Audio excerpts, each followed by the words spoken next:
This is college football at its absolute best. Yeah, they had us the first half, I'm not going to lie. Oh, could be Wayne. I think I got my swagger back. Oh. I love it, baby. Them orange britches. Something about them orange britches. Tennessee wins! By Tennessee, Jawan Jennings. Jennings makes the catch. Ball hit high in the air into right field. Going back to Sayre. And Tennessee can say hello, win column. A grand slam in the bottom of the ninth. You can't draw it up any better. We just won a basketball game, and we're very happy right now. It's McGrath for the win. He got it. If you don't like college football and you watch this one, I'm not sure what your problem is.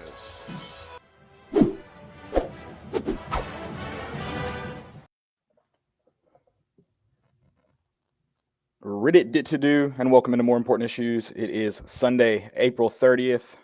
It is episode 456. We have the whole crew here tonight. Obviously, Landon there to my left, I guess.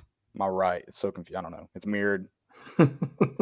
My right on the computer screen. It's something. I don't know what We're it is. here. We're both here. You deal with it. There's names. You can figure it out. I trust you guys to be smart people. Although I do have a fail for maybe some people that might be listening later on. But it's a great show. We're talking sweep. Feels good to feel good. Yeah, man. Got the brooms out again. I mean, it's kind of like deja vu. We'll talk about it in a little bit, but yeah, it kind of played out the same way last weekend did. So I don't know if we can just keep this going, I'll be feeling really good here in the next. Yeah, I saw some debate on how the Vols should win. How do we want them to win? Is it late game heroics? Is it jumping out to a lead? I just want the Vols to win. I don't care how it happens. Just win, baby, win. Yeah, I agree. If I'm, the theatrics is cool at the end, but a run rule leaving early after this, like at the end of the seventh, that's prime time for me. I love that. I'll take that every single day. Is that going to be a postseason thing? God, I hope so. Yeah, that'll be interesting. It's just so demoralizing to get run ruled. Yeah, and I love Drew Beam's commitment to trying to pitch full games, especially when it's 7. He's like, I'm staying in here for 7 innings, and I'm gonna trust my guys can score 10 runs. Yeah, 100%. That's easy. I love that. We're also going to talk about the NFL draft. Good time overall, especially there on late Friday for the Volunteers. We'll talk about that. There was some historical implications there with Darnell Wright going in the first round, top 10, number 10 overall. Kind of feels. We've talked about how maybe it feels like the turning of the tide here with Josh Heupel. This is another kind of notch on the belt there to feel like you're going that direction. Yeah, I think it's huge just for your program to have that. I mean, looking at how the offense produced when you look at our offense, you're not thinking like, oh, your right tackle is going to be a top 10 pick. Right. That's the way it kind of worked out. And props to all those guys for sticking it out through the whole Jeremy Pruitt debacle. And it seems like that was a good decision on their part because it seemed to pay off for them. Yeah, definitely for Darnell Wright. I mean, he's a dog, man. He's a dog. Do we get a Chicago Bears orange jersey with Wright on the back? It seems right. Those are pretty sweet alternates too. Yeah. Oh, yeah, they're the best kind of – what is that called? Color Rush? I believe. I think they're Color Rush jerseys, yeah. Yeah. Do we think it's I'm trying to think what all there is out there. I mean, the Jaguars are far and away the worst. Mm-hmm. Yeah. I don't know other ones that are off the top of my head, though, that are really good. I mean, I know I'm a Rams homer, have. but I do like the Panthers ones. Panthers Color Rush. What are they? It's like that teal kind of. It's just all teal. Yeah. Yeah, I like that. I don't know. I'll have to think some more what's out there. They're getting alternate helmets, aren't they, this year? Is that this year? Yes. That'd be awesome. They are. That will be sick. It's like there's so many good alternate helmets out there, and I mean, I would argue some teams need to just make those alternates permanent. But I'm glad that they at least get to wear those because it's a dumb rule. I think it's a very dumb rule. Yeah, agreed. You're talking about the helmet. One helmet. Yeah. The one helmet rule. Yeah. Yeah. Agreed. Yeah, it doesn't So, make any sense. Whatever. I mean, Antonio Brown didn't help the case. I mean, they I got. think if we're able to wear like different cleats, I feel like we should all be able to wear like different helmets. The feet is more important than the head. Landon's Yeah. into feet is what I heard. So. Oh well, that's how the NFL's playing it. I feel like we should have. I don't know how like. I don't know. I'm getting into digging a hole here. I don't know. I just feel like it would be really funny how, kind of like the what's it called, the Pro Bowl, where everybody has like their different helmet. I think that would be cool. Oh, just everybody have their own helmet? Yeah. Just everybody wear the Pro Bowl doesn't do this, but like high school all-star games, They have all the different stickers. Yeah, I think the Reese's Senior Bowl does it. Yeah, all the different helmet stickers on. Yeah, guys you played with. Instead of like having to pay so much for like jerseys, like switching jerseys, you just slap each other's logo on the helmet. Yeah. And now with NIL, I feel like college, we could do like every person kind of has their brand. Like you get somebody's brand. It's a NASCAR race. Yeah, absolutely. Yeah. I'm on board with that. Let's do that. I'm absolutely on board with that. We need to make that happen. The Vol Club needs to just hit us up because we've got ideas just firing off. Just put a microphone on us all time, and then you run out the best ones, which are all of them. You'll get some crappy ideas, but you'll get quite a few good ones too. Yeah, we'll find out how good they are at their craft. You got to make the crappy ones good. That's your job. We present the idea. Our job is to present ideas, not good ideas. It's ideas. Yeah. Yep. That's all. That's what we're here for. We are going to get into this show, talk a little NFL draft to start. Before we do that, though, I got to tell you about some of our good friends. Underdog is Knoxville's best sports collectibles store. The wide selection of UT cards, autographs, and memorabilia. Whether you're looking for a Peyton Manning autographed helmet or the most recent Topps baseball card release, you'll find it at Underdog. The shop is owned by UT graduates and proudly supports UT sports by hosting NIL events throughout the year. Stop by the University Commons Shopping Center next to Publix and Domino's to check them out. They're open 6 days a week with live YouTube shows 3 nights per week. Remember to always bet on the underdog. Shout out to Underdog Collectibles. Best in the business. Excited to get more collabs potentially coming here soon. Topps baseball card break coming soon. I've been saying that. Like I said, I'm an ideas guy. Action isn't my thing, but I'm going to make it happen eventually. Underdog's they're trying to lure me into the store. They told me they have candy. Try to get me there in that way. Yeah. So soon and very soon, my friend. I love it. Yep. I do think it's funny how. Never mind. We're getting into football first. No, Sorry. say it. Ideas guy. Say it. I'm just talking about baseball. You mentioned the luring you in with candy. A Vanderbilt podcast mentioned that Tennessee had a Cracker Jack stadium, and I would just like to kind of touch on that a little bit. I don't understand kind of what the Cracker Jacks are awesome, so I don't know where I'm sure they're throwing shade somehow. I don't really know what that means. Is it just like good stadium that has a surprise every single time you open it? I don't understand what they're trying to say when they say Cracker Jack Stadium. So I've heard the reference. Full disclosure, I'm not aware of what it means either. Mm-hmm. I'm with you. I've heard it. But yeah, going sort of away from that, but still on the same track. Are Cracker Jacks the most underrated snack? And by that, I mean, I feel like they get nothing but disrespect. And I don't think they're the best snack, but they're good. And they have one of the worst reputations for a good snack, which I think makes them the most underrated. Yeah.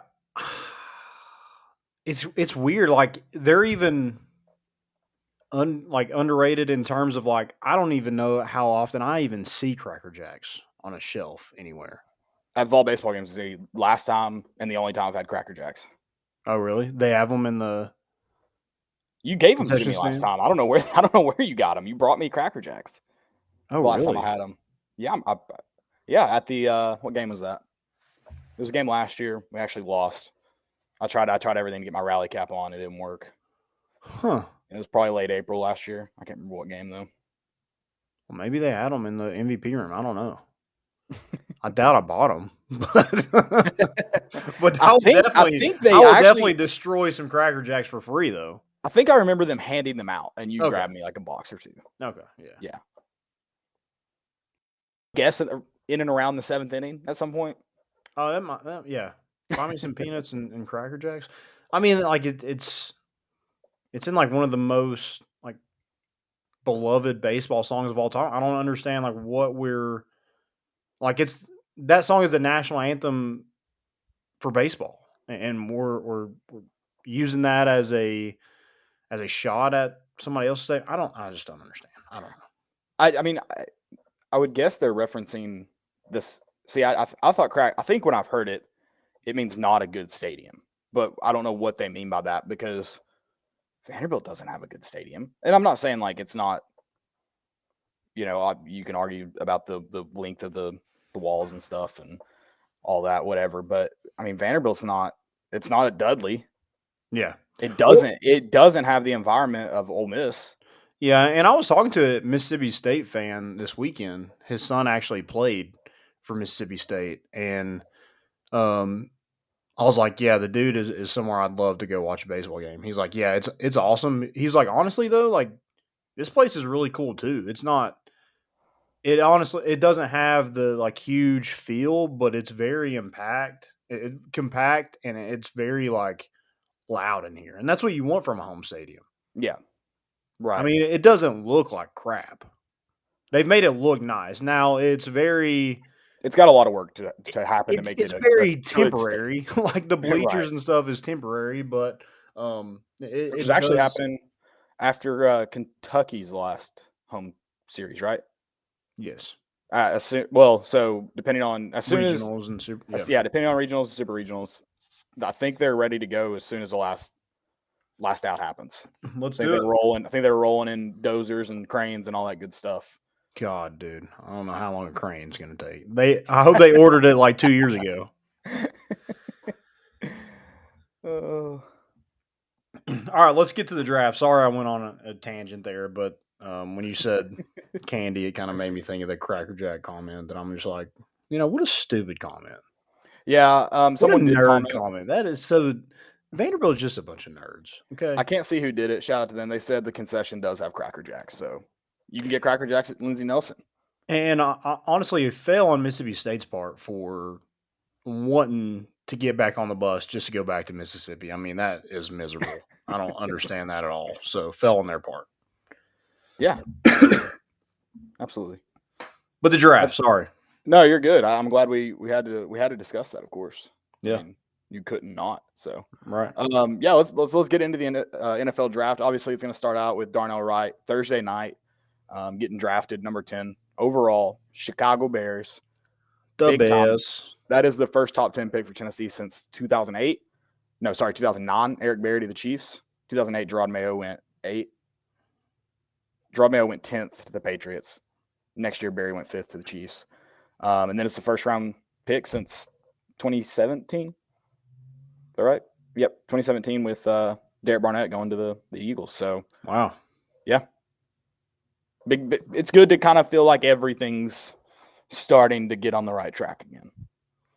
Yeah, and like I mean, looking at the kind of star ratings with Darnell Wright, I mean, he was obviously a 5-star. I do think there is. I mean, obviously there's bust, and there's bust. Even if you're a high draft pick, doesn't mean you're going to have a successful career in the NFL. Right. But I do think there is a little something to the star ratings. Now, I know there's going to be a lot more 3-stars that get drafted because there are a lot more 3-stars. But when you look at the average between the two, I mean, it's kind of like on par. Yeah, I actually had a most important for that. I'll just go ahead and since you're talking, this year 5-stars had an 81.3% draft rate. Wow. Which is it's like drastically improved. And I mean, it's got to be a little bit easier to evaluate talent now in terms of just all the information you can get with and there's the internet. Like a billion camps. And there's a billion camps. Yeah. So yeah, I think that's probably, I mean, there's a lot of things that are going into it, but we clown a lot of like rivals on 3, 247, and especially ESPN. And I will. Well, that's just a ESPN is excluded from what I'm about to say. ESPN is excluded from what I'm about to say. I will always, give them a hard time because there are obviously going to be misses, and some misses that similar to a lot of these draft picks that will be called bust that are just obviously going to be bust. No, they obviously they've figured it out. They're starting to perfect their craft for sure in terms of evaluating high schoolers and their projections. Yeah. No, it's definitely like cool to see. Like Bryce Young was the number one player, and then just kind of like maintaining, winning the Heisman, and then going on to being the number one pick. I mean, it is like interesting to see kind of how all those guys turn out, and you get people that like aren't like that. They just don't have that production or size or whatever in the NFL where it doesn't like make sense to like Henry To'oTo'o. I mean, he was one of the top 50 players. Mm-hmm. All 5 of Tennessee players went ahead of him. Yeah. Which is like, I don't know, maybe you are. I don't know. It's people's. I've always said I never had a problem with Henry To'oTo'o Henry, I've added a To'o on there. Transferring. I had disdain for you going to Alabama. Yeah. Don't go to the arch rival. Yeah. Now that he's gone from Alabama, and especially now that Tennessee got the win over him, and he still never won third Saturday October game in Neyland Stadium. Just business. So now that that's happened, it's like, I don't care about him. Forget him. Yeah. Never like wished ill on him. So whatever, move on. Like I've seen people arguing about should he have transferred to Alabama? Would he have gotten a higher draft grade at Tennessee and all that? And I do wish his family and him would shut up about calling Tennessee a mistake. It's just annoying. Do you want people to hate you? I don't understand. I guess. No, I don't. I mean, you make your bed, or you make your bed, you lay in it. And he did that. So, did he not? Did he think just Tennessee fans are just going to be okay with him going to Alabama? I mean, it's not even that. It's just like you publicly come out and like agreed with Nick Saban that going to Tennessee initially was a mistake, which is very weird to me. Like it all, in my opinion, kind of worked out for him in the sense of he did get drafted. He's going to get a chance to play in the NFL. It worked out for us too. So yeah, no, for sure. Well, I would like number 10 on our defense, but well, I mean, if that was the case, but it worked out. Does Aaron Beasley like? No, yeah, sure. Have the development that he's gotten. Sure. Maybe not. No, yeah, I mean, it's just interesting, like all these things in life, and you're going to call it a mistake to go to Tennessee where you obviously improved. Yeah, and got paid to go there when you weren't supposed to. So, shout out NIL. Jeremy Pruitt ahead of the curve, man. Yeah, ahead of the curve. But yeah, that's Darnell Wright going to Chicago. That's it, obviously much needed for Justin Fields. Obviously, for those first couple picks were pretty. You knew it was going to happen. You knew Darnell Wright was going top 10, and if you believed Will Levis was going top 10 or number 1 overall or anything like that, you're an idiot, Matt Jones. Yeah, and for Darnell Wright to be kind of like he just kind of fits the Bears like just dirtiness. Oh yeah, you like that nasty? Mm-hmm. Yeah, he's like Soldier Field, man. Yep. Just he's actually been renovated though. That man's ready to go. Be all in the mud. It's gonna be awesome. Kind of interesting too. We talked about like Hendon Hooker, which obviously won't. I was talking to someone. Obviously, won't be their starting quarterback or anything. But Detroit's built a nice roster. Hendon Hooker went 3rd round, 68 overall to the Detroit Lions. That division is. If Detroit can piece together the right group of guys, I mean that division's it's a good year to be competitive in that division. Yeah, I mean, especially with like Aaron Rodgers gone. Minnesota's a weird place. They have, Kirk Cousins is good, not great, sometimes bad.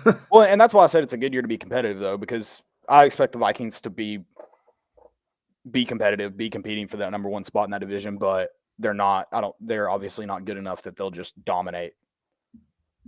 So it's if you can piece it together, Bears, if Justin Fields can figure it out, if you can get guys that can block for him, and his best play isn't a scramble every game, could be a good year to be competitive.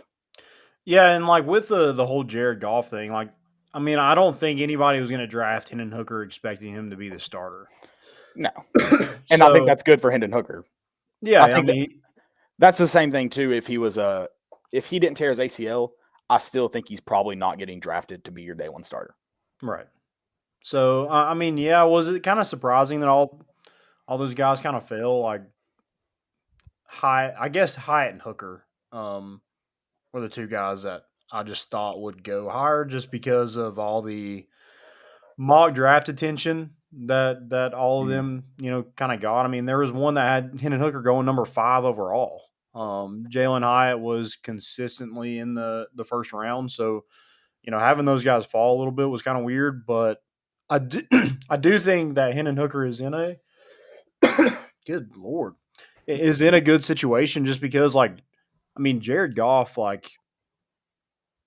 not the greatest quarterback, and he's kind of a slimmer build quarterback. If he, I think they're definitely wanting Hendon Hooker to come in, learn a little bit, maybe get healthy, and then then you have a competition. If he can beat out Jared Goff, I don't think there's anybody upset about that. I don't think they've invested a little bit, but it wasn't the investment that they got when they drafted Matthew Stafford. Right. Right. So, I think Jared Goff isn't he might be your quarterback, but I don't think he's your franchise quarterback for the future. I would say definitely not the case for them. No, yeah, and there's tons of Tennessee Vols on that Detroit Lions team. Yeah, it's super strange too how it's kind I don't know if you knew this, but Emmanuel Mosley actually was the starting quarterback for him and Hendon Hooker went to the same high school. Emmanuel Mosley was a starting quarterback, and then Hendon Hooker took over after Emmanuel Mosley went to Tennessee. I did not know that. I didn't know they were the same and high now school. they're That's playing, crazy. in Detroit together. So, fun facts! I love fun facts. Yep, that's hilarious. As far as them falling, I was just so weird. You mentioned the mock drafts. I thought the mock drafts had them overvalued, but then I also thought maybe some people were undervaluing them. Mm-hmm. And so I was like, I don't know how this happens. I was worried with Hooker's injury. I think we talked about this on Saturday night, where it's like, I think they expect him to be healthy for the season, but I think it's going to be pretty crazy to expect Hendon Hooker to be full go.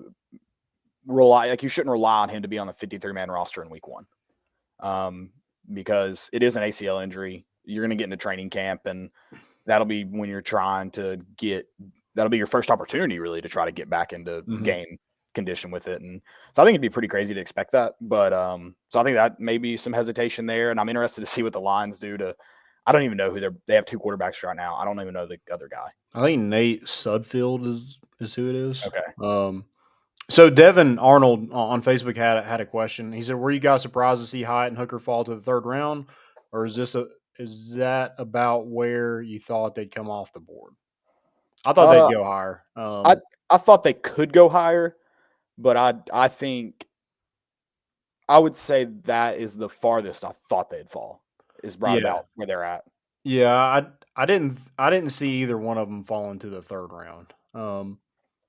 But when everybody that needed kind of a quarterback, in that 1st round, didn't go quarterback, I was like, oh, that's weird. And then Will Levis fell too. So I think that there was a clear cut, here's the top 2, and then the Colts, I don't know what they're doing, but they took Anthony Richardson and then Will Levis fell. So I just think it wasn't the best quarterback class. It absolutely was not a good quarterback class outside the top 2.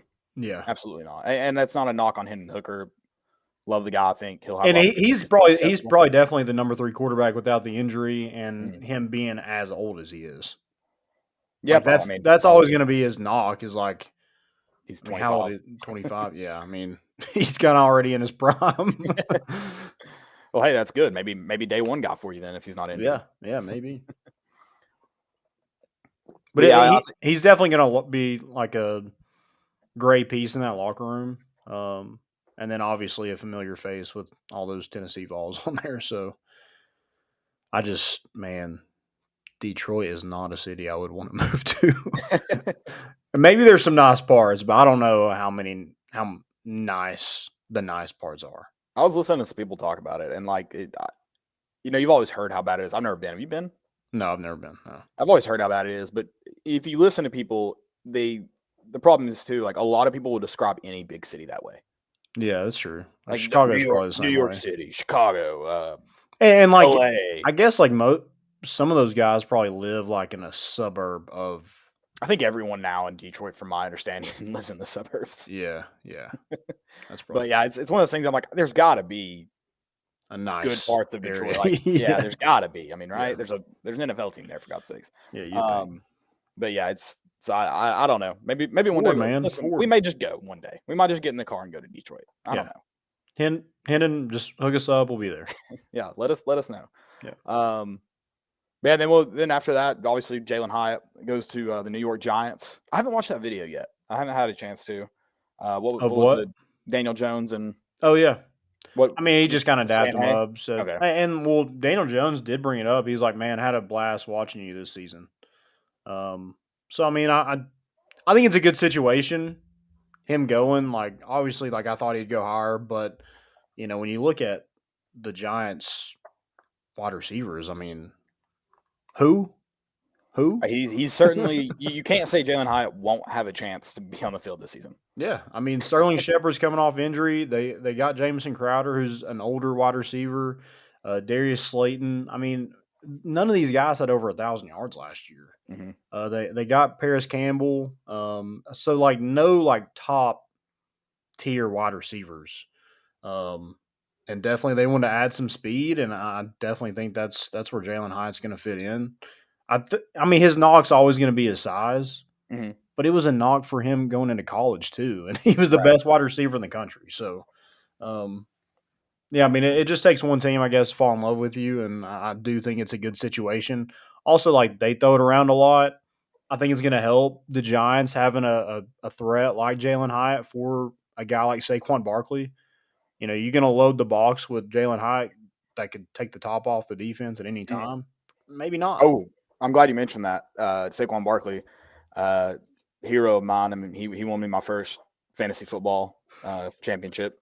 I'm glad he won it for you because he got hurt for mine. So. And then I purchased their color rush jersey, which I don't know how it's color rush. It's white, but it's awesome. Yeah, those are sick. I like those white ones, and I like the Bengals white ones as well. Yes, they're good. I think now we talked about loving Chicago's. I do think New York's my favorite, actually. The Giants. Are they? Is it just the white ones? They may have had another one at some point, but at least I feel like they've had a red one. Yeah. No, the Bills have the red one. Oh, that's right. Okay. They may have had a different one though. They're way too close to have the same color scheme. I think they should have made the Giants and Jets have the same color scheme. You just don't even know who's playing in Jersey that day.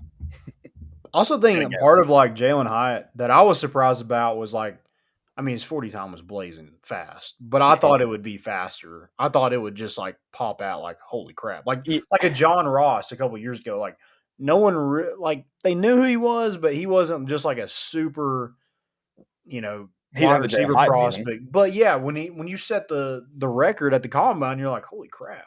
So you talked about how you didn't expect Hyatt to fall this far, and I mean, I'm not gonna sit here and be like, yeah, I had him going 75 or 73. Yeah, you're Mel Kiper. Yeah, exactly. But I did going into the combine. I thought, oh, he's gonna go. He's gonna be in first round contention because of his 40 time. And then when it didn't just wow, the number didn't wow you. That was like, I didn't think that necessarily took him away from first round talks. Obviously, it didn't on the draft board. But my hesitation was, I don't know if teams are going to fall enough in love with his speed to overcome the size question. Yeah. And so for me, I was like, first round's probably on like late first round's probably on the high end of his draft number. So I did see a knock on Hendon Hooker now that you kind of say that with the draft boards that he threw to a lot of open receivers. So don't know how great his accuracy is. Guys, what the hell? People got paid to write that? He also threw to a lot of receivers that weren't. See, what's frustrating about that is you watch highlights. You just told me you watched highlights. That's it. That's all you watched was highlights. He threw a lot. I mean, is that not like The most asinine thing to knock somebody for hitting an open receiver? What? The most crucial catch of the year that we talked about on last Sunday was to Brew McCoy, and he put it where only Brew McCoy could catch it. Yeah. Well, and it's just like they say like accuracy is an issue at times. Guys, he threw like what, 50% probably deep balls and had 5 interceptions? Why do we have to listen to ESPN broadcasts that compared Jarrett Garantano's accuracy numbers to Peyton Manning? And now we're hearing probably the greatest quarterback. I'm sorry, Josh Dobbs. Sorry, Casey Clausen. Love you. You're the hero in the swamp. You are the Gator killer before Camo came along. But sorry, this guy took Tennessee to a different height. Probably one of the best quarterbacks since Peyton Manning. Mm-hmm. And now we have to hear that his accuracy isn't good enough. Yeah. And I had to listen to Jarrett Garantano get compared to Peyton Manning. What are we doing? It's insane. It's incredible. It's on like they just like get paid to spin whatever for sure would get the most clicks. Like sure. Tennessee fans, like, oh, if you're saying like how good Hendon Hooker is, yeah, they're probably not gonna. A lot of people have that, so they're not gonna say anything. But the one person that's just like, oh, his accuracy just isn't there. Everybody's like, what? I gotta read this. I gotta see what kind of moron wrote this.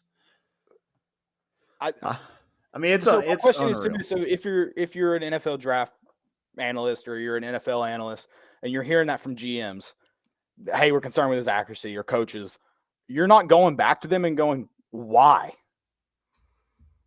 So are you agreeing with them, or are you just saying what you said? And then are you following it up? Because it doesn't make sense. Well, and like, what are you comparing to? Are you comparing to Will Levis? Are you comparing to Anthony Richardson? Yeah. Are we really going to bring up that accuracy? He was 69.6% this year, Landon. He was 68% last year. Dude, too many open receivers. It's like, what? Did Bryce Young not throw to open receivers? CJ Stroud? We have to listen to CJ Stroud get talked about in the same sentences, one of the greatest offensive football coaches of all time. But he's having to throw to covered receiver. What are we doing? This is insane. I've got to look up Bryce Young's. What do we think his accuracy is? Dude, those receivers. Oh, please guess what his accuracy's been since he's been the Alabama starter. 66. 66 was his 2021. 64.5 last year. Accuracy is an issue. Hendon Hooker threw less balls this year, but we didn't have. I mean, we're just hammering those deep balls. I mean, he didn't have to throw. Yeah, he didn't have to. He throws touchdown. But that's a knock, Caleb. I know. And that's not me knocking Bryce Young, by the way. Don't get me wrong. I'm not knocking Bryce Young. I'm just comparing the two things. And it's absurd to me to sit here and say that Bryce Young doesn't get to make easy throws. Like, he doesn't get to throw a freaking dump off to Jahmyr Gibbs and he takes it 40 yards. Yeah. Well, it's like Jalen Hyatt drops because 40 time, or he's a slim wide receiver, but Hendon Hooker gets knocked for throwing to an open receiver, and that open receiver was more times than not Jalen Hyatt. I mean, what? Also, it's a gimmicky offense, so these guys aren't that good. How's the offense a gimmick? If it's making bad players good, or not great players good, great. I mean, Jalen Hyatt won the Blitnikoff. If it's making not great players great, what's the gimmick? Right. I don't know what a gimmick is either. It's like Cracker Jack Stadium. I don't know what these things mean, apparently. We're not in the know enough, I guess. No. Let's talk about the next guy. Tennessee's best receiver goes down early in the year. And then Jalen Hyatt still does that. All right, anyway, Cedric Tillman, 73, 74, 75. Cedric Tillman to Cleveland. Byron Young to Byron LA. Young goes 77. Oh, sorry. Yeah. I don't know why I wrote down 75. But that'd been pretty insane if he got three back to back to back. I mean, they were all grouped there pretty close together. Yeah, 68 through 77. Yeah.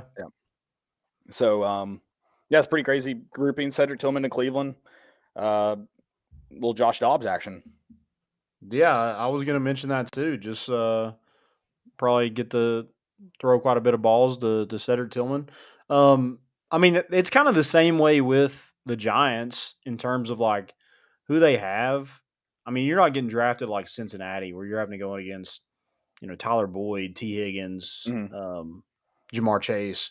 They got Amari Cooper, old, Elijah Moore, who they traded for, Donovan Peoples Jones out of Michigan. He's a bigger receiver, kind of like a Cedric Tillman type. Mhm. Um, but I mean, you can't coach that physicality and No. that jump ball ability that he's able to just go up and get the ball. So I definitely think he has a chance to start for Cleveland, and definitely if he's able to stay healthy. I mean, F you, Akron. That's all I gotta say. F you. Right. I think. I think it's a good spot too. I think Cedric Tillman's in a less advantageous situation, and with Jalen Hyatt, you compared him to that. I just think Jalen Hyatt's got a better quarterback situation currently. Not a knock on Josh Dobbs, who I think they brought in to compete for starter after the Tennessee. I mean, I don't think they would have brought him back necessarily. I don't know if I wouldn't say they expect him to start, but Well, Deshaun Watson's gonna start. oh, I forgot about him. I was thinking of God. How did I forget about that? I was thinking of good lord, what's his name? I mean, I guess he could still like get in trouble for what he got in trouble. I don't know if he can. I'm convinced he cannot. I did forget about Deshaun Watson. Good lord, who was the starter last year? Brissett. Good night. Yes, Jacoby Brissett. That's what I was thinking of. So yeah, okay, Deshaun Watson. Never mind. Yeah. All right. Yeah, more advantageous then, if assuming he's anything like he was in Houston. Yeah, 100%. I mean, yeah, both of those. I mean, I don't know how great Deshaun. I mean, his numbers weren't fantastic last year. Yeah, but he didn't start until what, game 12? Yeah, it was So. weird. So yeah, I mean, they could both be in really good situations in terms of seeking out a starting job. Yeah, like I said, I do like Cleveland in terms of chances to get on the field. Mm-hmm. And then before I remembered Deshaun, never forget, we stand with victors. They might have the ugliest color rush.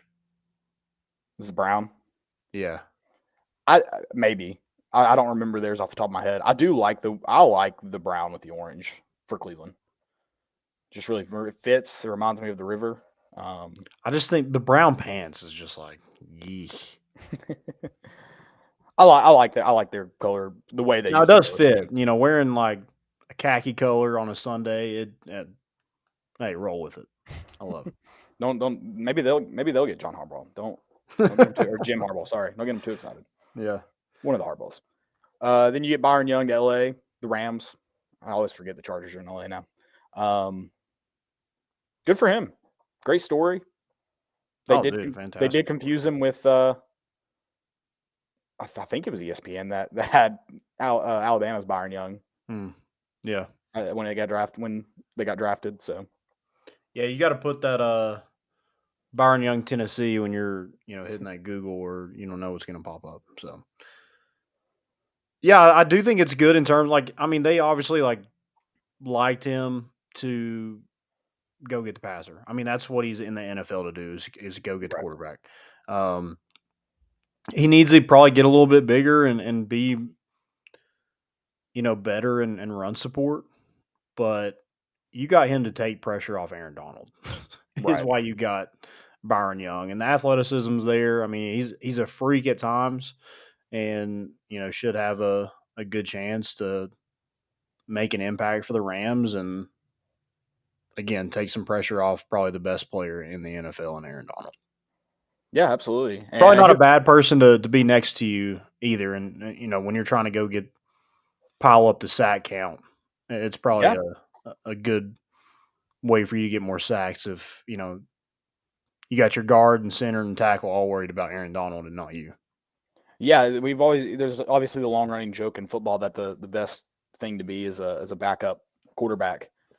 People are clamoring for you all the time. I would argue being the number 2 defensive end or opposite of a guy like Aaron Donald would probably be the best, because you're never getting double teamed. No. Almost all shifts for pressure are going to opposite of you. if you're competent, you should have field days, man. You should have field days. Yeah. And I think they lost their leading sack guy, and is it Malcolm Floyd? I think that's right. Maybe, yeah. Led them in pressures and sacks, so lost him. So definitely want to get some of that back. And again, just an incredible story of how he ended up in Tennessee, and so happy for him. Yeah, junior college, and just working at Dollar Tree before he decided. I think he saw a poster, correct, for tryouts. At Dollar General, and he was also working. He was working at Burger King, and then became the assistant manager at a Dollar General. So just insane the way that full circle of how things have worked out for him. So yeah, I think I saw a story where he went back to visit his coworkers at Dollar General pretty recently. So also his tattoo is like the scariest thing. I'm not. Which one is it? I don't think I've seen it. Have you not? It's just like BY on both of his arms. Oh, it's just like it's not even. Yeah. It's more like a brand, I guess, not really a tattoo, but it's terrifying. If it's a brand, 100%. If anybody that's gotten branded is scary. Yeah, it's not a tattoo. It's a brand. Love it. I did read off that stuff for Tennessee. With Darnell going 10th overall. That is a 47th first round pick for Tennessee. Nice. In NFL draft history. That's top 10. I couldn't find the numbers other than they're just top 10. So couldn't get the ranking. I don't know where they're at. They're in the top 10 somewhere. And then they also have, with those 5 guys going, they now have 360. I believe that's including those 5 guys that have been a part of the NFL draft. That's 12th in the country all time. Wow. Mm-hmm. Also, that's just oof. Yeah, and 5 straight years of having a wide receiver drafted. Yep. Yeah, I think that's Josh Heupel effect. Yeah, I just think that's huge. I mean, when you want to try to get back to that wide receiver U that I think Tennessee was back in the early 90s or 90s, early 2000s. Mm. I think that's a good stepping stone. And I definitely think it's something to think about for recruiting. I mean, look at that. And Tennessee hasn't had the best quarterback play either in some of those years. Now the last 2 years, yes. But before that, probably not. So I think that's only going to get better. And, you want to catch the Alabamas and the Ohio States in terms of wide receiver U. I think you're well on your way to get there. Yeah, absolutely. Love to see it. I mean, guys are awesome. I will have to. I think I'm gonna have to get a Darnell Wright because it's orange Chicago jersey. I don't know. Maybe a Hyatt Giants color rush. Maybe go with that'd be cool. That'd be cool.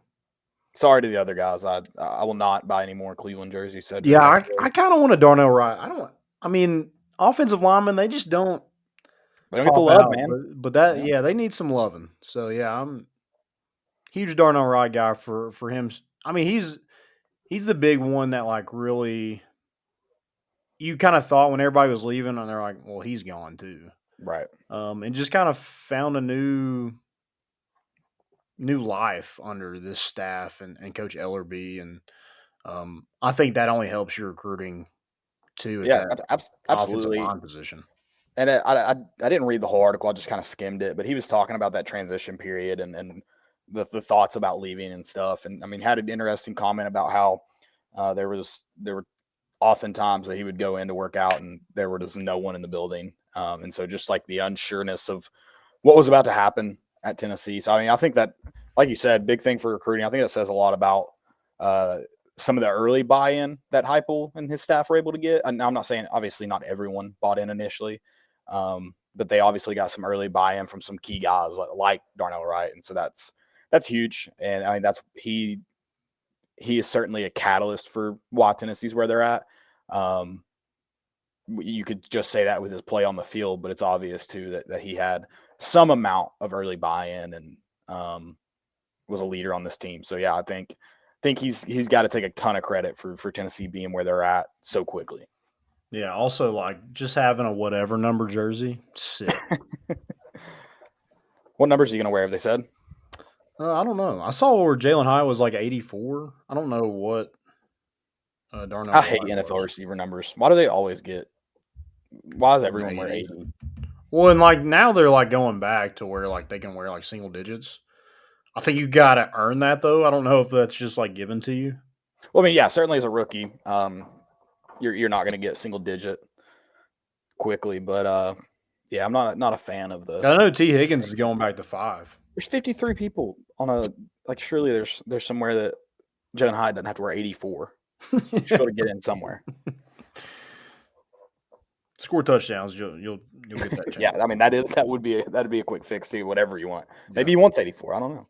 So I mean, I do want to talk to you about Will Levis a little bit, just because I know a lot of people that listen to the show probably are Titans fans. Right. I am not. I mean, I do like keep up with them. It's not like I don't care, but I'm just not a huge Titans fan. I never have been. What do you kind of think about him falling, and do you like the getting him in the second round?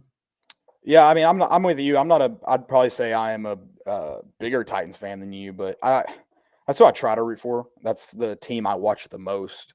But I do like fantasy football. I like following the Tennessee Volunteers guys that are in the league. So I mean, I don't know. It's like I've never just felt a connection to a team like I do the Volunteers, for example. Sure. But yeah, I mean, I would say Tennessee Titans. And I mean, first off, I think part of the Tennessee Titans problem is just overall draft wasn't great. And so now you're also looking at the Will Levis pick. Like, what are we doing? I don't think it's getting him in the first round, I think would have been bad. Getting him where they got him, I don't think it's a bad pick, especially you do have an established quarterback right now. Yeah. He's not going to be your day one starter or anything. I don't know. I think it's a little blown up how bad the pick was, quote unquote. But I think also the part of it is because of the rest of the draft. Yeah, I mean, you address like I'm looking at the first like couple picks. Now after that, like who knows, like if they pan out or not. But you really want to hit on those first couple picks in the draft. You got an offensive lineman, which you desperately needed. You got a quarterback. Now, wide receiver, I just don't know who he's going to throw to, and I don't know if you could really address all three of those needs in those first couple picks. Right. But you did trade up to get Will Levis, and I'm just, which is weird. Probably could have gotten him. Yeah, maybe. Maybe. I don't know. But you never like know, you didn't need him either. So also like Right. what are we? Yeah, it's. I'm just like, are you banking on him like being quarterback, or like are you just bringing him in to compete with Ryan Tannehill and the best guy wins the job? Like, I mean, right. It's weird. I just feel like they're maybe one and the same. Maybe I give the edge to Ryan Tannehill just based off. There's zero doubt in my mind. I would give the edge to Ryan Tannehill. Right. I mean, at this point, but like, I mean, they're kind of similar in terms of like. Sure. I mean, maybe Will Levis has better arm talent, but he's also got worse decision making. So, I don't know. I think it hurts Titans fans just because like Hendon Hooker was there, and you chose Will Levis. I mean, it's hard to argue with that. I think that too is part of. It is a little unfair what a lot of fans have like said towards the organization in the sense of that, because I think a part of that is they hate Will Levis because he played at Kentucky. I mean, and he's not good, and they played against Kentucky.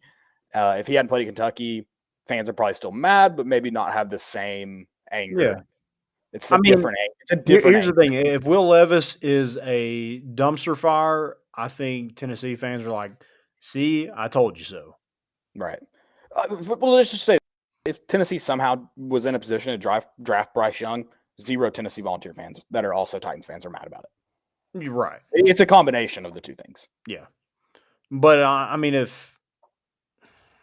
don't know, it could have been the same thing with Hendon Hooker. Like, what if he just doesn't pan out? Right. With Will Levis, it's a lot easier to hate somebody that you kind of already hate.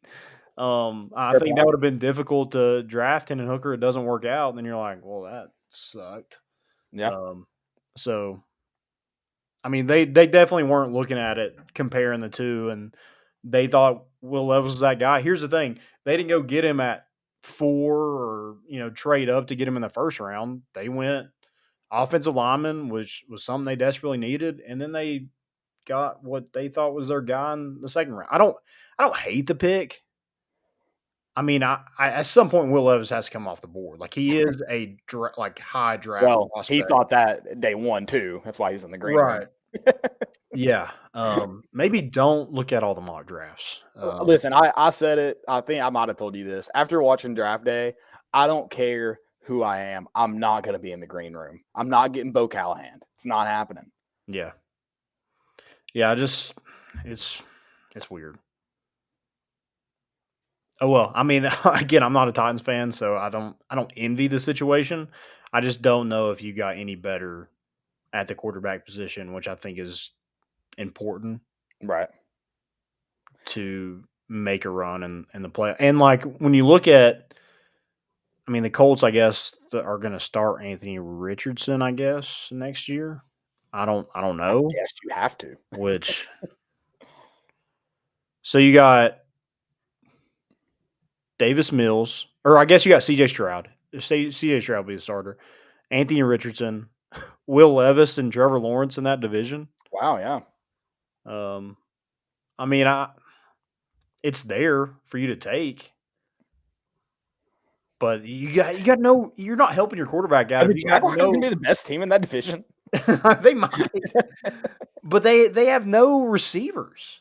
No, the receivers are terrible. They have the worst wide receiver core in the NFL. Yeah, and you should have had one of the better ones.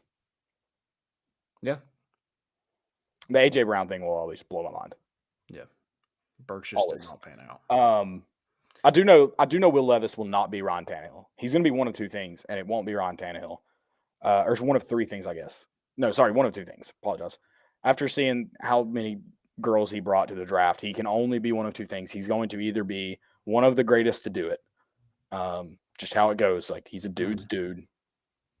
Zach Wilson? Are we talking about Zach Wilson territory? Well, he might be the other thing.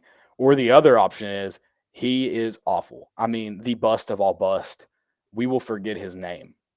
Does it kind of help him to get drafted in the second round where he doesn't have to like yeah, he can still be a bust, but like he wasn't like a top 5 pick bust. I think based on him bringing like 7 different women to the green room, he is in bust of all bust territory.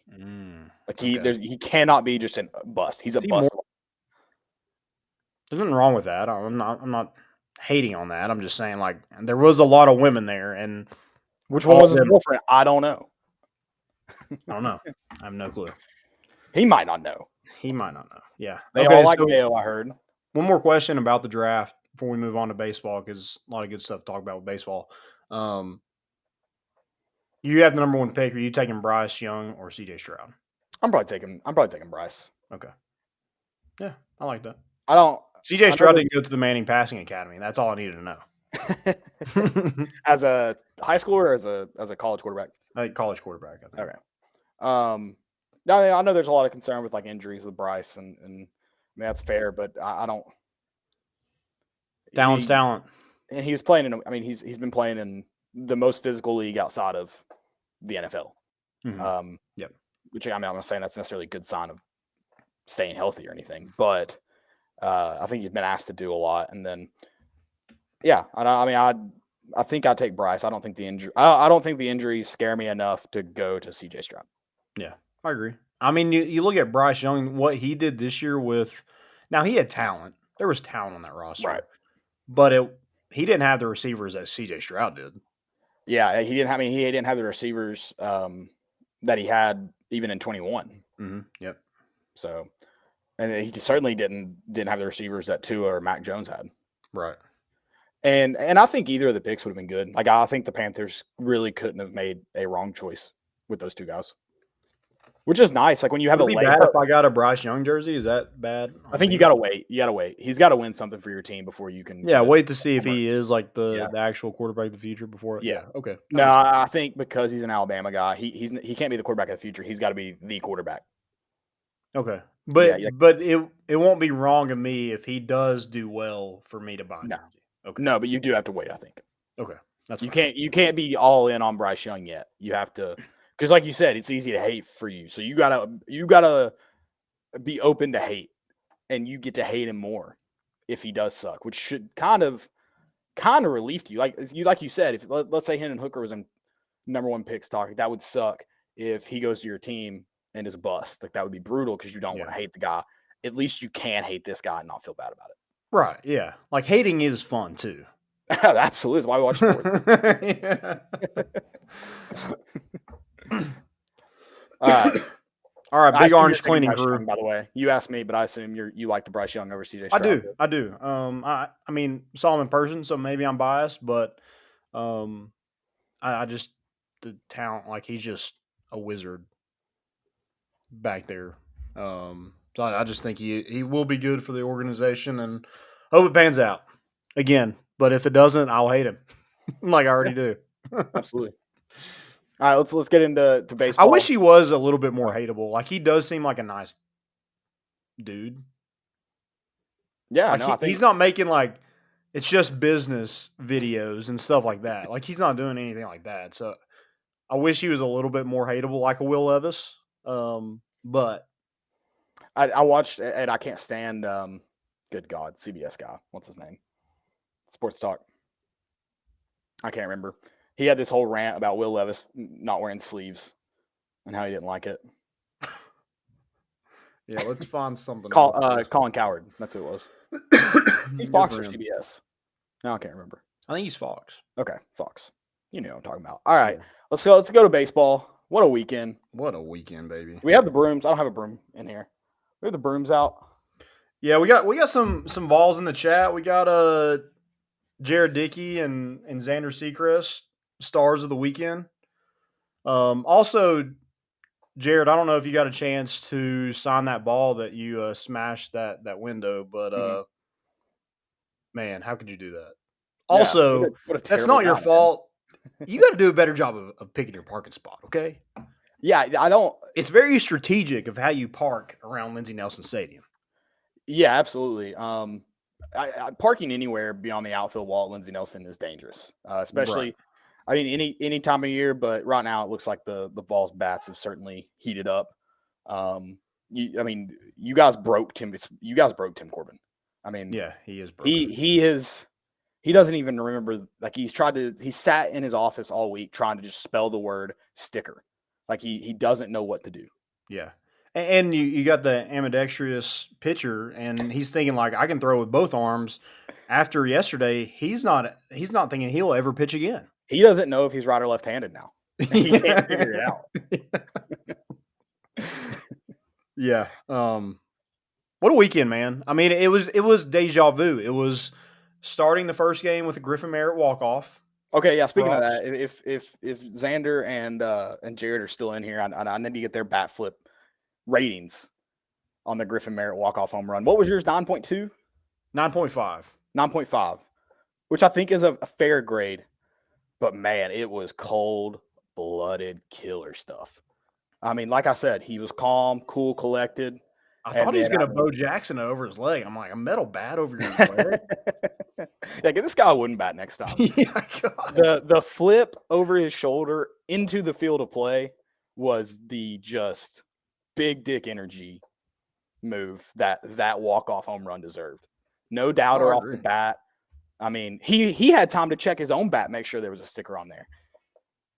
Xander said 8.7. That's he's a tough crowd. Yeah, he is. He's a pitcher though. He hates bat flips. Fair point. It's fair point. Fair point. Try to get it. But yeah, deja vu. You got the walk off with Griffin Merritt for the first game. You got a run rule in one of the games, and you end up with a sweep. You got Chase Burns fired up coming out of the bullpen. It was the same thing as last weekend, and I absolutely loved it. Yeah, I mean Chase Burns. It's cool to see him kind of carve out a completely different role, and a role that like he just looks suited for. Man, the energy he brings, his jog out to the mound this week. I mean, it looked. I got to expect when you come out of that bullpen, there might be a little bit of nerves, a little bit of, trying to get focused. I mean, there was just I mean, he looked like, give me the effing ball. Let's go. Does the different color glove just like maybe tick the velo up a little bit? I don't know. That's a question I have. It must.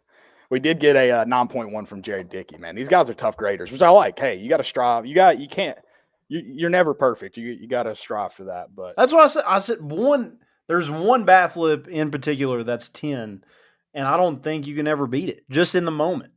I assume it's the walk-off right state. Yes. Yeah. Which, I mean, listen, I get it. It was phenomenal. I'm convinced that bat's never landed. That's probably fair. If it did, so can it be considered a flip if it never hit the ground? Maybe it finally landed, and that was actually what hit that guy's window, and it wasn't Jared Dickey's home run ball. That's certainly possible. But, yeah, I think it is.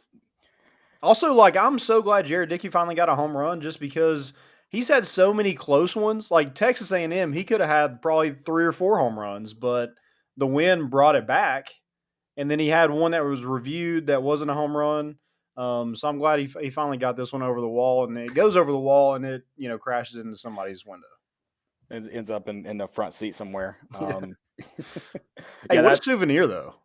No, I mean, it does suck if you get your window busted and then some kids run out of the stadium and grabs the ball and takes it for themselves.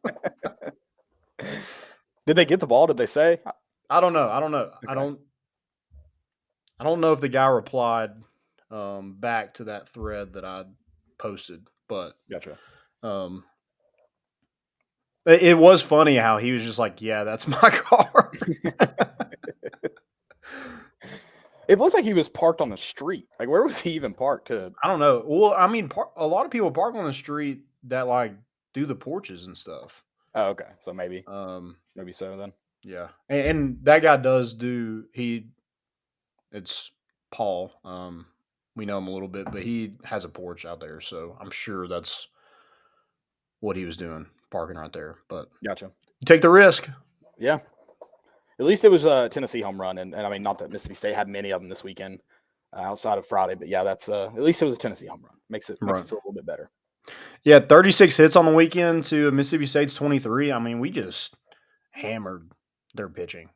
They're pitching like Saturday. It was like a midweek game. Yeah, like we were pitching everybody one inning. Also, Xander, I don't know, like what can we do to get you more innings? I mean, you have 2 strikeouts in that inning. We can't get another one. But yeah, it did have that same kind of feel. It's just like you're an inning, you get an inning, you get an inning. Just there's a guy jogging from the dugout to the bullpen every time. Yeah, we're like cruising along. It's like 2 hours. We're thinking we're gonna get out of there, and we have all these pitching changes. Yeah, we gotta go to commercial break every chance they get. Yeah, just trying to slow the game down, man. Get their time, their money's worth. Yeah, trying to get the fans money's worth. The red hat's on the field. Yeah, that's the most hated guy in sports, by the way. He is 100%. I hate him. It's the same guy every time for the football games, and I would like to know his name because I'll never name my kid that. Me and my brother were just sitting there. We were sitting in a section. It was in the north end zone, right above like the Letterman's Lounge, that area, and we were just like giving the red hat a hard time. CBS game, we're just like, get off the field, just joking.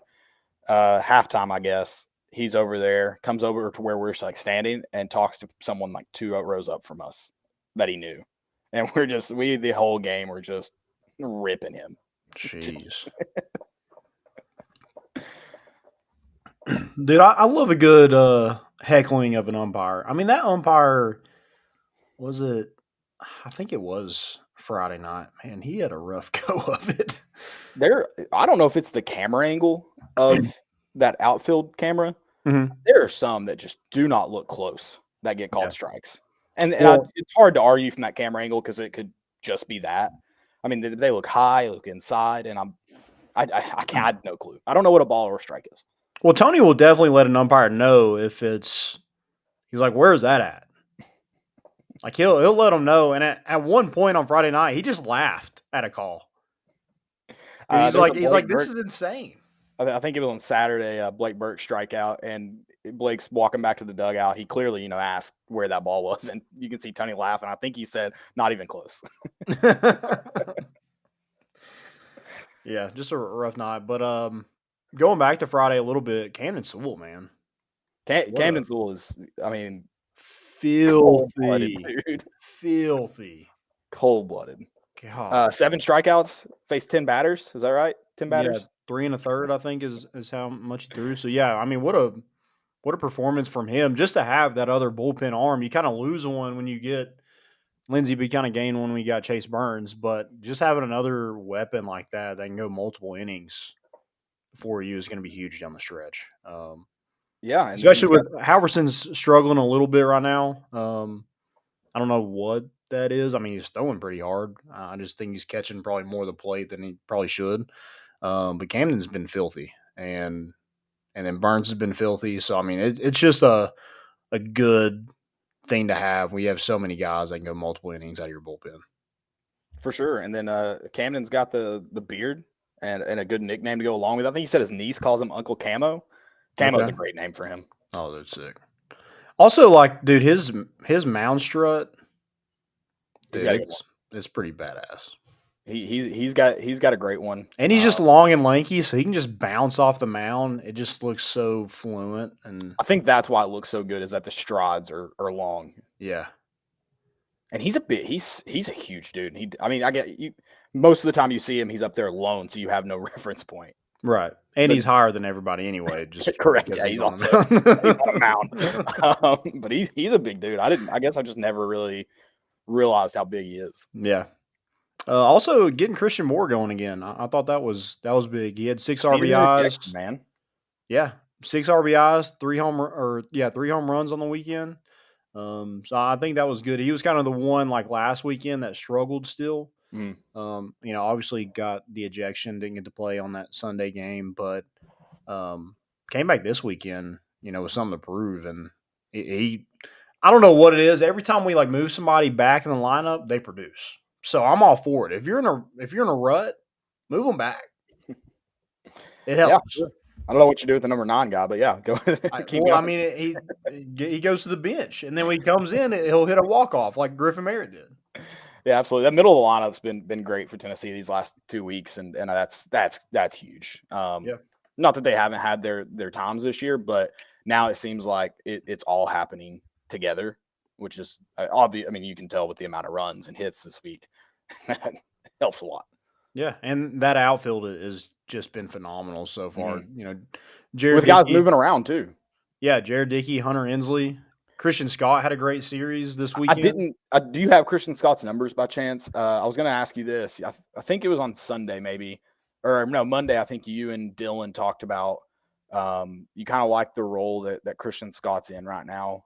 Not a starter, but bringing him in to pinch hit and playing consistently, and he's getting his times and producing. I mean, this weekend, it's a dude that it's hard to keep him off the field. Like he's made it hard. You have so many guys. I mean, like with Griffin Merritt hitting walk-offs, you have a great, Christian Scott's hitting well, and obviously he's one of your best gloves. I mean, Dylan Dreiling is one that's like, and Kavaris Tears are guys that like didn't really do anything to lose their job. It's just like everybody is producing at the same time. So right, it's a good problem to have. And I think I could this point in the season, you kind of like the experience. And that's why I think you see them go a little bit more Christian Scott, Griffin Merritt in that last outfield DH spot. Yeah, absolutely. Absolutely. Also, Hunter Ensley, I don't know what it is. Everything he hits is a rocket. He reminds me his bat. I don't know if it's just because he's right-handed and everything he hits is just barreled. But he reminds me so much of Jarrell Ortega. I like that. Just the way that they swing and when they pull the ball, it's like it's into the porches. And it just seemed like every home run that Jarrell Ortega hit, it was in the porches. And so it just reminds me of it so much. Yeah, absolutely. Sorry. I don't know what that sound is. I was going to make a joke about it's good we have designated hitters talking about the guys in the outfield. I didn't realize the National League adopted the rule. I was going to say I'm glad with this in the NL, but yeah, they did. Good. Yeah, now it works. The NL of old. Yeah, there you go. Which is always weird to me that I mean, that was like 50 years Mhm. that they didn't have it. But if you played an AL team, you could do it. You could use it. Well, if an In the AL team playoffs. played an NL team, the AL team had the pitcher at a bat. At home, right? Is that how it worked? I think it's if you played an NL team, the pitcher at a bat. Ah, Maybe see, I'm but wrong. I have that memory of Rizzo, I thought, being a DH against the Cleveland Indians in 2016. Oh, maybe I'm wrong then. I thought there was a home rule that Maybe whoever that's was right. hosting, Maybe you that's right. follow I their don't know. rule. Because he wasn't obviously it for the whole series. He wasn't Mhm. in Chicago, but I could be wrong about that. You might be right. I don't even I remember mean, that. you're probably right if we're talking baseball rules. I just I'm trying to assumed piece that, but together maybe memories you're making from. me think I'm wrong. I'm trying to piece together memories from the how it worked, from Yeah. games I've watched. I guess it doesn't matter anymore. Certainly, yeah, doesn't anymore. But yeah, you face a Watford team this weekend who's really good. I think they're 32-11 on the season. Lost to Georgia earlier in the year. That's who Tennessee will play this weekend at Georgia. Beat Georgia Tech, and they beat Sanford and some other decent teams in there, but no one Power 5 level really. They did play Wake Forest, I think, last Saturday maybe, and got beat 18-5 or something like that. So they are a good team. Hit the ball well, pitch the ball well. I think Tony said something like they lead the nation in strikes thrown.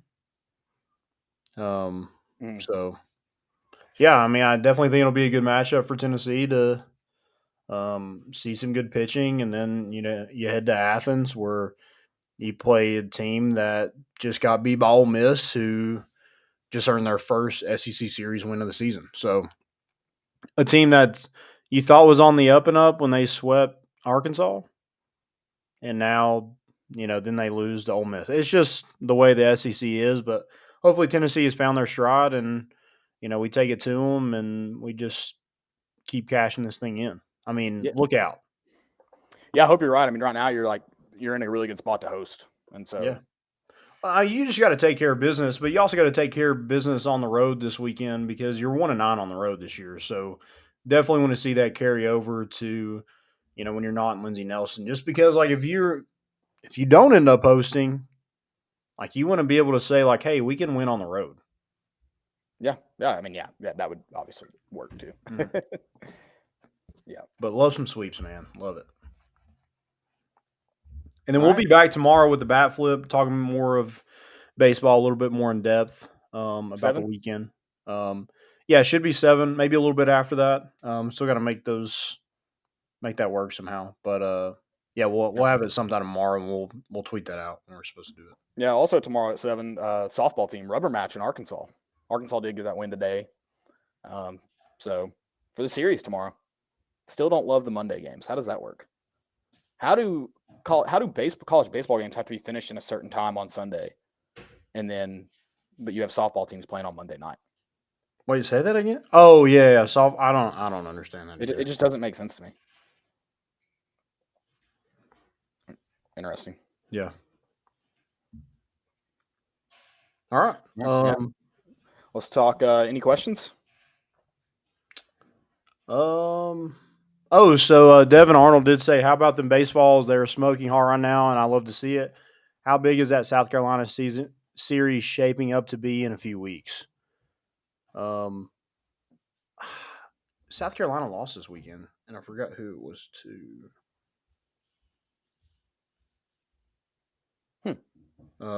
Didn't see this. I haven't really done, dude. I haven't done anything this weekend, anything. Yeah. Consider even watching other games besides the Tennessee games. So yeah, I've been at they lost to Auburn. That's right. Yep. Oh. Yeah, they avoid the sweep and won 8-7 today, but yeah, they did lose the series to Auburn at home, which is strange. Yeah, I mean that's going to be a huge series, and again, if that could determine whether you host or not. So I think you definitely got to take care of business this weekend, where that series is who cares? Right. You win, cool.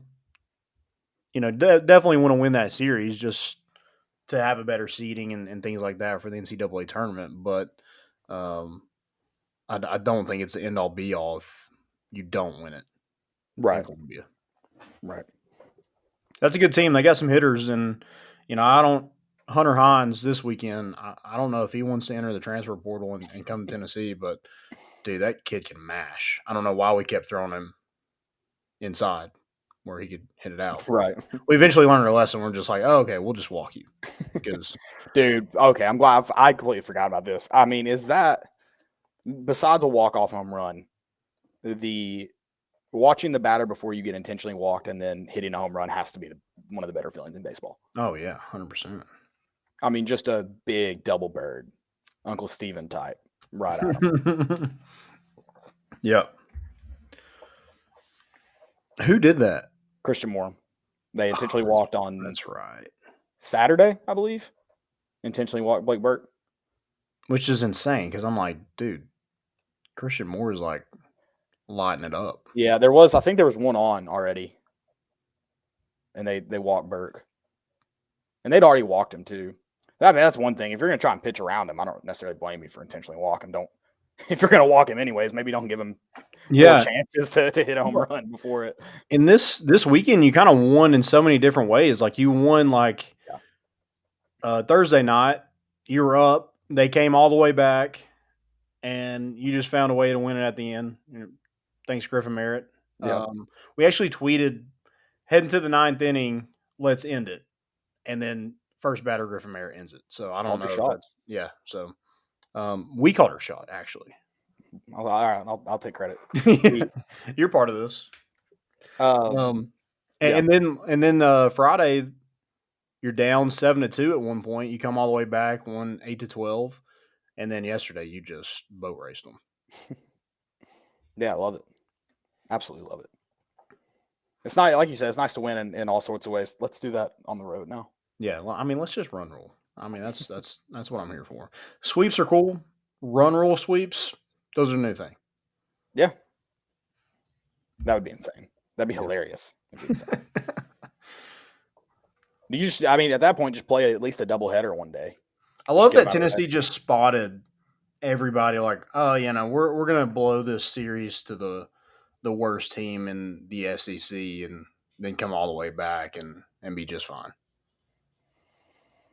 Yeah, I mean, I don't like going about it that way, but I mean, if it results in this, I mean, sure, I guess I'll take it. Here's we'll take a 3 spot and taking cardiac kids to a whole nother level. Well, yesterday it's like it just felt so weird. Like you boot a ball and then the next guy hits a triple and you're like, God dang it, guys! And then it didn't even matter because you hit two 3-run home runs in the latter part of that inning. So I did look it up before we get into most important. Yes, anytime NL teams played in AL stadiums, they use the designated hitter rule. Okay. Yep. So chalk one up to old Caleb here, knowing baseball. Baseball guy. What can I say? Huge baseball guy. Guy knows ball. Let's go to some most importance. Dylan, if you want to get in here, if you got any. If you don't. So this picture you're recovering from Broadway last night. left them girls alone, brother. Yeah, dude.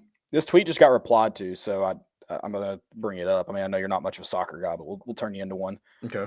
There's a picture of it's Bearden, I think, and Farragut soccer, and it's just hilarious. In the same picture, you have a player, you can't really see it probably from here, not wearing shin guards, and then another player, and you might not be able to see him. Can you see the shin guards on that kid? No. Dude, they are tiny. They're the smallest shin guards I've ever seen. I mean, they have to be for like a toddler. It's absolutely hilarious. And there's rules. Soccer's doing the whole like the smallest shoulder pads thing. So yeah, I mean it's been a fad for a while, and then they have with the knee pads. Right. Yeah, like the knee pads. Like I had small shin guards, but mine were always in regulation because it's like you can get yellow carded for it, and then they're gonna make you, if the ref feels like it, and some of them, power tripping they're going to make you change shin guards anyways. So I always had the smallest ones I could legally have. But yeah, there's some people, I mean, that wear nothing, and it's absolutely hilarious. One kid is actually wearing nothing in this photograph, and then the goalkeeper is wearing the smallest shin guard I've ever seen in my entire life. I'm just like, that's it. It made me laugh. I did respond to it because it made me laugh that hard. Small shin guards. I also love the center. You'll see center backs, defenders that are just mean as hell that have the biggest shin guards in the world. Yeah, that's my favorite. Especially. So is that a fail? No, I think it's kind of the most important because it's just that funny. I just found it. Oh, I found it funny. Okay. I just found because it's not. Listen, I think I had one time my entire life because a guy came in with cleats into my shin. So in however many years of playing soccer, I think I had one time where I was like, I'm really glad I wore shin guards today. Yeah, because I mean they're not super protective. Dude, I used to have very clunky shin guards when I was a kid. You know, the ones that have the ankle guard attached to it. Oh yeah, for that exact reason. But I have a picture of me as a kid wearing those. They had to be my older brothers. It's a quite hilarious picture. I mean, they're bigger than my legs. Jeez. What about I was gonna go well, crap, I had something.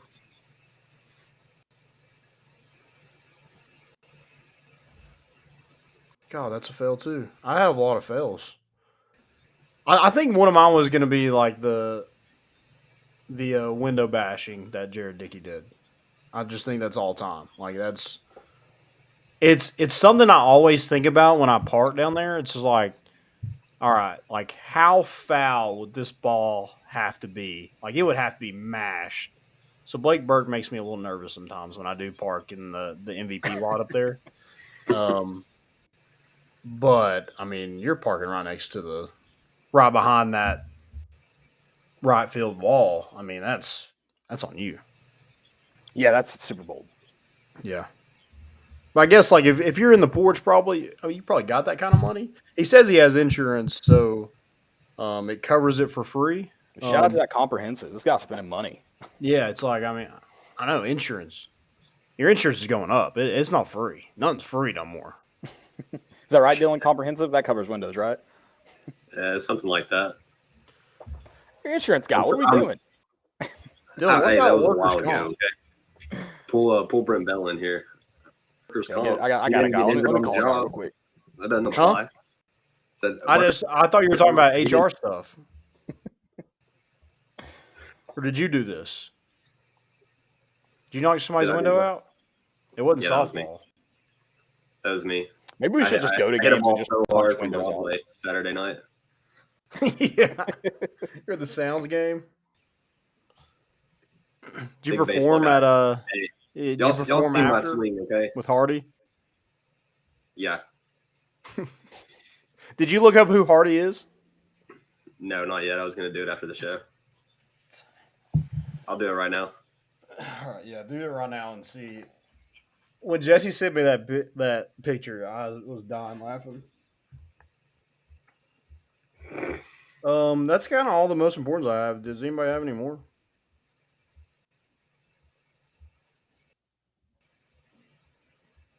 Nope. No more. Well, I had that most important about the 5 stars, so no. Okay. Let's I have a fail of the transfer portal, and Colorado specifically. 51 players have transferred out. Like 51? Yikes. What is Dion doing? Is he just like? I mean, that's taking cleaning house to a whole different level. Your roster ain't good enough to just, and the transfer portal doesn't have that many dudes for you to just say, hey, like, get out. There's no room for you here. Yeah, I don't. So how does he replenish that? Because you can only sign so many players. I don't know. I don't understand. I don't get it. Maybe he's going to take all those walk-ons that Dabo Sweeney's taking off scholarship. There you go. Maybe that's how he's doing it. I don't know. 51? Yeah, they're close to the dirty 30. I saw you tweet that. Yeah, I love that. One of the greatest football teams of our generation. Is he just making them an underdog to sell them as an underdog, kind of like Kirby Smart did? I don't think he needed to help them. I think they did that just fine on their own. Yeah. He probably could have held off ejecting half the team. I love that. That's awesome. I've got Matt Jones, good friend Matt Jones. Matt or Mac? Matt. Kentucky. M-A-T-T. Kentucky guy. For the record, there was some bad buzz during the combine about Levis's interviews. We talked about it at the time. I'm told that his next round of interviews around pro day with the teams that matter, those drafting QBs, went much better. He will definitely go in top 10. Definitely. I mean, you weren't even close. He didn't go 11, 12, 13. You weren't even close. Like, just stupid, man. I'm pretty sure I saw a video of him saying that he wouldn't even go if he wasn't 100% sure that he was going to be in the top 10. Or at the there was some interview where he said that did not age well. Oh yeah, about the green room. Yeah, he was like, I won't even go if I'm not like for sure going to be in the like top 10. Well, don't worry, because Matt Jones also tweeted that day, Will Levis is going to be the best QB in this draft. There's a case to be made that you might take Bryce Young because the floor is lower, but no one has a higher ceiling than Will. He's going to crush it in the NFL, and whoever picks him becomes my second favorite team in the league. Who's his first favorite team? I don't know. Who knows? Who cares? Please don't cheer for a Tennessee team. We're good. We don't need you. But yeah, what? It's probably the Dallas Cowboys. There's absolutely no way in hell you can say Will Levis is better than Bryce Young or CJ Stroud. Absolutely no way. And I know some people want to say, oh, he's clearly better than Anthony Richardson or vice versa. I think you could probably argue those two. Sure. Whatever. Between him and Anthony Richardson. Whatever. Not even close to Bryce Young and CJ Stroud. No. And I'm not saying he couldn't be better because you never know what happens. But there's absolutely no way you could 100% say that. Yeah, CJ Stroud and Bryce Young never lose a job to Sean Clifford.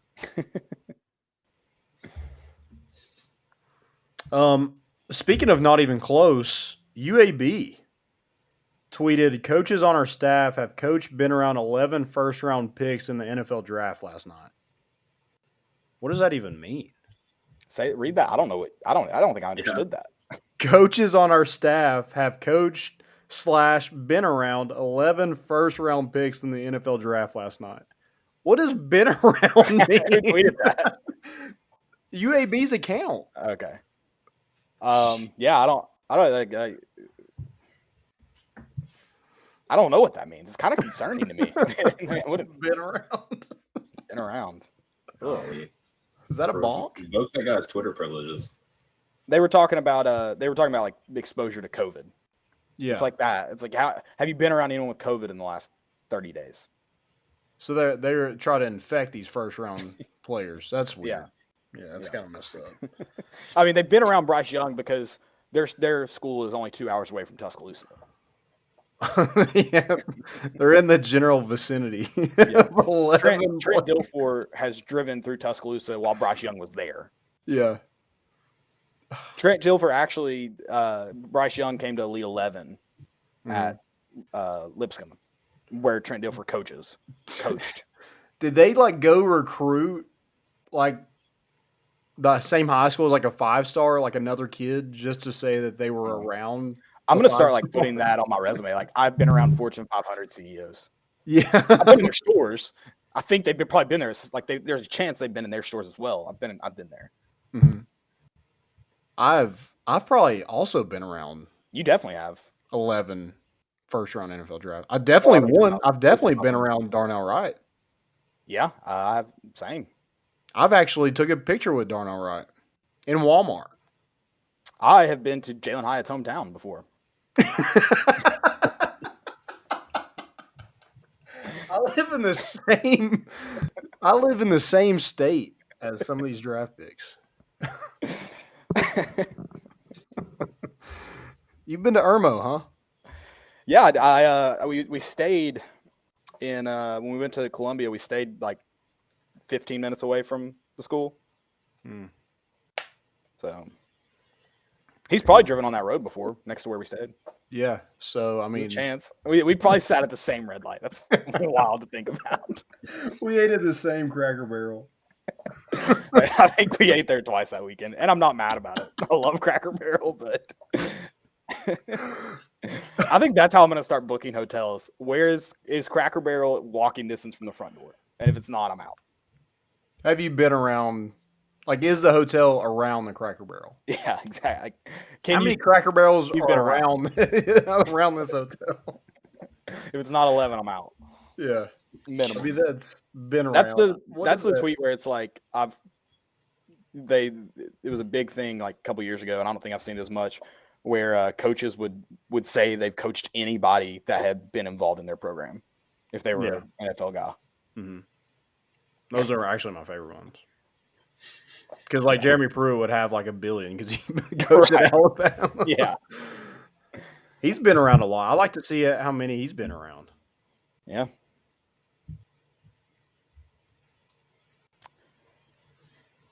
Yeah, Trent Dilfer's he's getting it done, I guess. he's been around. Been around. That's awesome. Also, this is another great thing that I saw today. So we tweeted like a mock draft of 3 Tennessee players going in the first round. Didn't end up happening. But a guy on Facebook, and I love Facebook for this very reason, because it's just you never know what you're going to get. This guy says, Lions got the best quarterback in this draft. Sad to say, Hooker got the biggest shaft in this draft.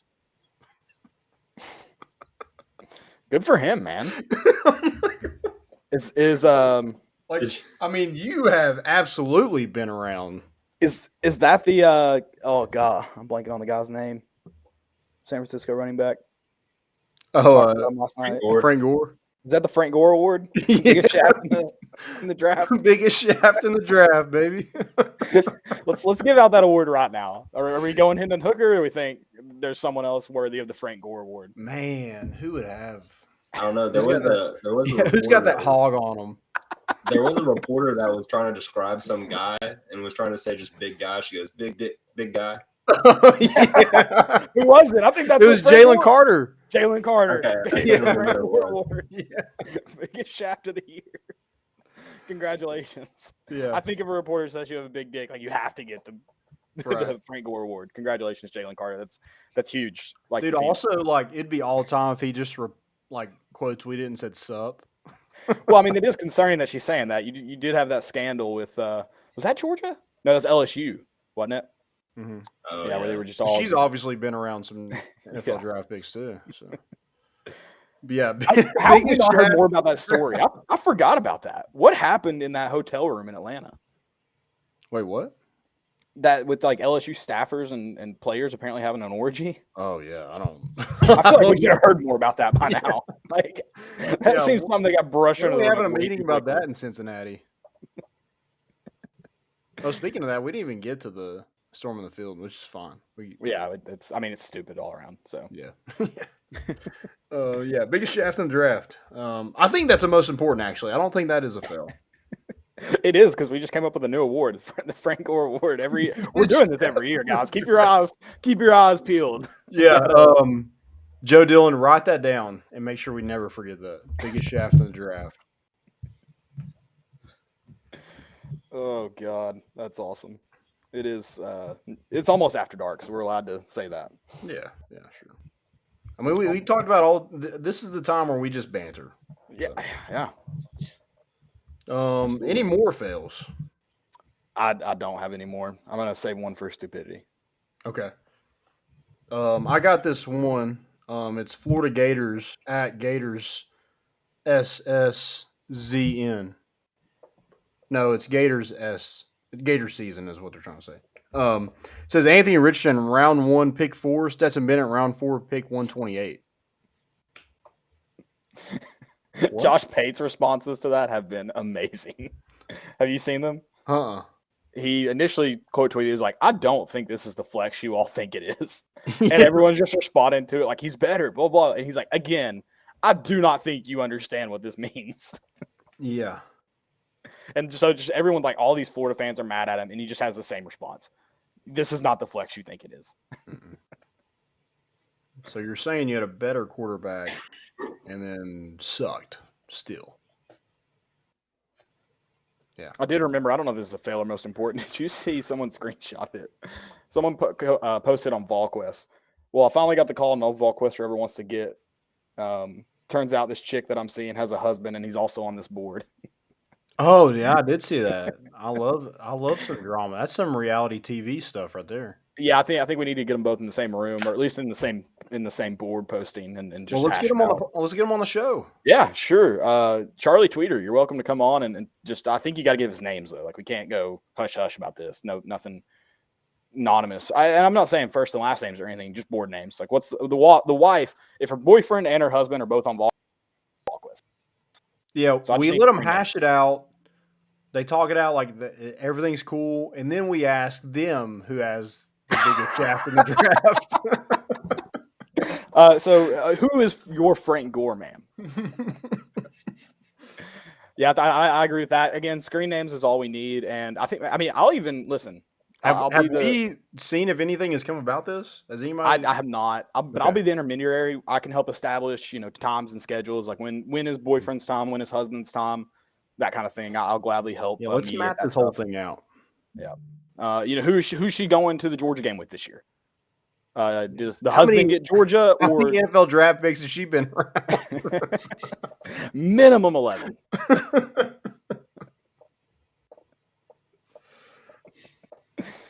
All right, I think that's a good place to wrap it up from. Yeah. I think that we just nailed that bit and we're done. We're good. Yeah, we killed it. Guys, thanks for listening. We'll be back tomorrow with the bat flip, talking about Tennessee baseball in their sweep over Mississippi State again. And then Volunteer Club. Go check them out. They got a lot of great stuff happening over there.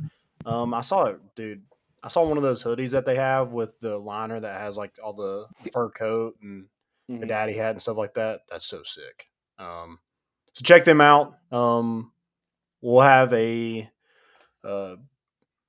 link where you can click on that right now and then go to that. We are, what would you call us? What do they call us? An influencer? Affiliates. Influencer. Yeah, whatever. Yeah, go check them out. They do an awesome job. And I just think it's the best way to make sure that you kind of have a say in how well Tennessee kind of handles this NIL stuff. So it's a good time to get into, and here in just a few months, a lot of new guys arriving on campus, and Volunteer Club's going to be full go here. Yeah, and especially no off season in NIL. No, never. And they're able to come up with a lot of like cool merchandise and stuff like that just because of NIL. So definitely be on the lookout for that and join it today if you haven't already. And we're bringing the boat in, and we out.